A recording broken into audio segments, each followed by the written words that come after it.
Everyone now has heard about Panera Gate, this shady deal in the fast food worker bill that essentially exempted Panera Bread from having to increase their minimum wage of fast food workers.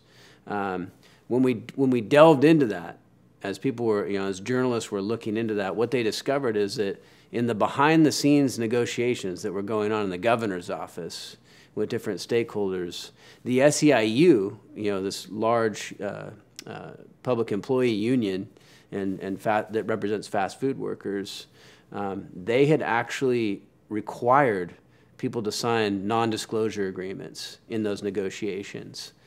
And so still we have not gotten an answer, for instance, as to where did this exemption come from Panera Bread?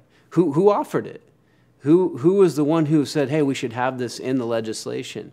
The author of the bill, Chris Holden, he said, to the journalists, I have no idea where it came from. Well, somebody knows where it came from, right?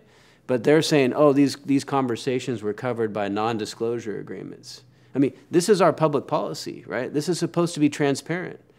These discussions about how legislation is formed, they're supposed to be in committee, and they're supposed to be public, where everybody can come in and hear what's going on, what language is being proposed, what amendments, and be able to have input into that process.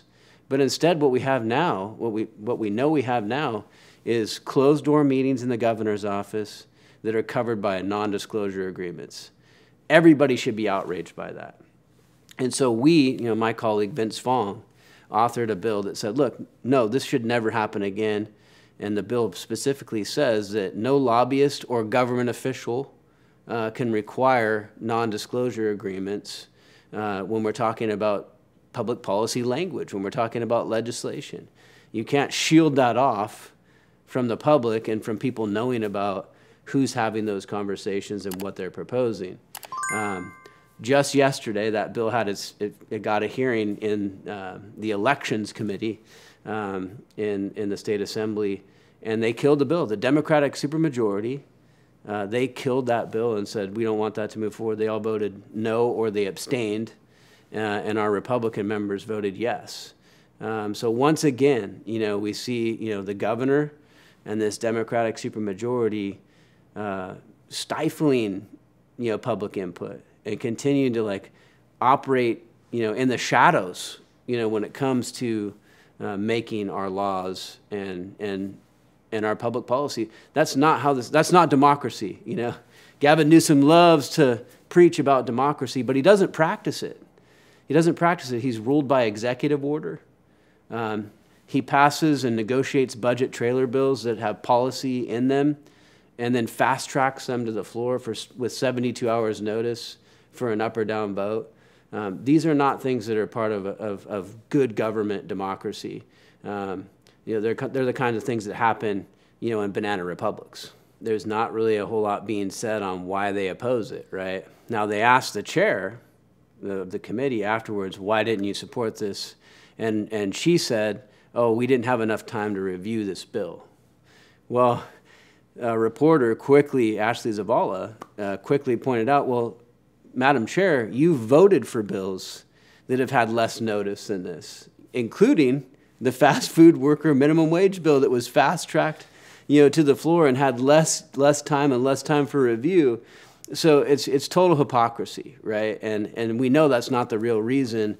For some reason, and we still don't know the answer, the governor and the powers that be are trying to stop this thing from happening, and they don't want people to find out what happened behind closed doors when this bill was being negotiated. My fear is that, after this vote yesterday, which killed that legislation, that maybe we're going to see more of this. Maybe we're going to see more people negotiating behind closed doors with NDAs, out of the view of the public.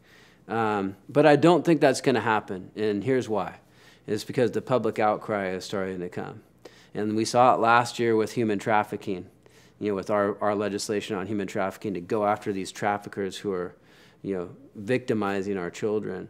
The public outcry became so great that we embarrassed the governor into doing the right thing. I think the same thing is going to happen here. The governor is going to become so embarrassed by the fact and the public is going to begin demanding and calling for things that he will have no other choice but to move forward and have these protections in place and begin to come out into the open. So that's our hope, and I think that we're already starting to see that. A lot of people are calling this out, even today, and it's all over the news. So we're hoping that the continued public pressure and the sunshine, on these dark things will help ensure that we get a better process going forward.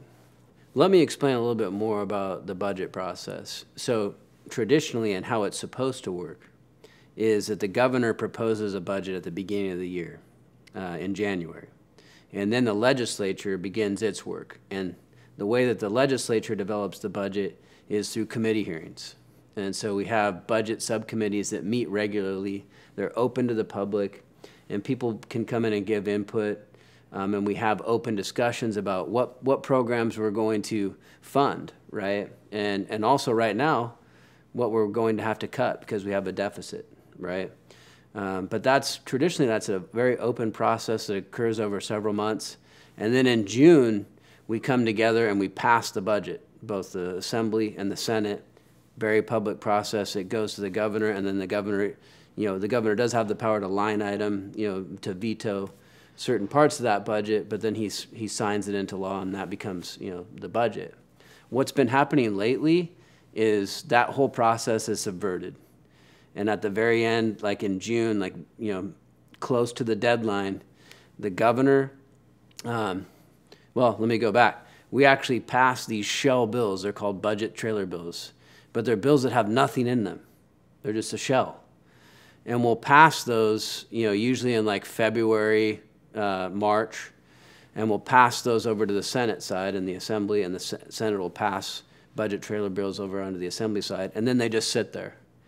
And then in June, when we get close to the deadline, the final negotiations really happen with the governor and the two legislative leaders, the Speaker and the Senate Pro Tem.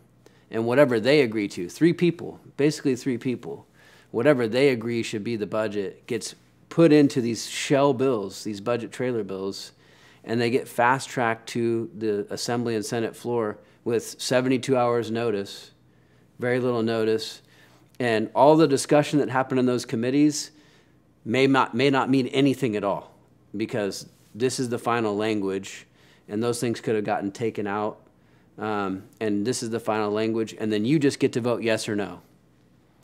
And on the Democratic side, they are forced to vote yes. Here's another secret that a lot of people don't know. The leadership, the Speaker and the Pro Tem, tell the Democratic members, you cannot vote no on this bill.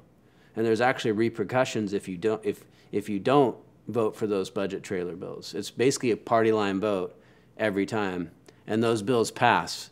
But they've had very little notice, and they didn't go through that very public process that the budget is supposed to go through.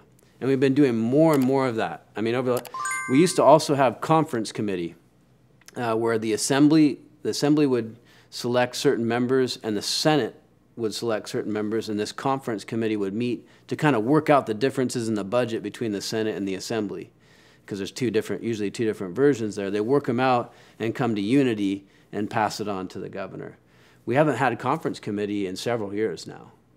So all these things are being subverted, and instead we have this backroom process on the budget. And especially right now when we have a $73 billion deficit, don't you think this should be happening in the full view of the public so the public can know what programs are going to get cut, what is being discussed, and have input into the process? But they don't. And if we keep down this path, the same thing's going to happen, this June, is we're going to have this backdoor process and a yes or no vote with very little notice. If you haven't checked out CaliforniaInsider.com, we highly recommend you do that now, because we're going to have a lot of news and videos there. And on top of what we have there right now, we are building a really big platform to cover what's happening in California, so you can be informed. We're going to have more shows, more videos from all aspects of life in California.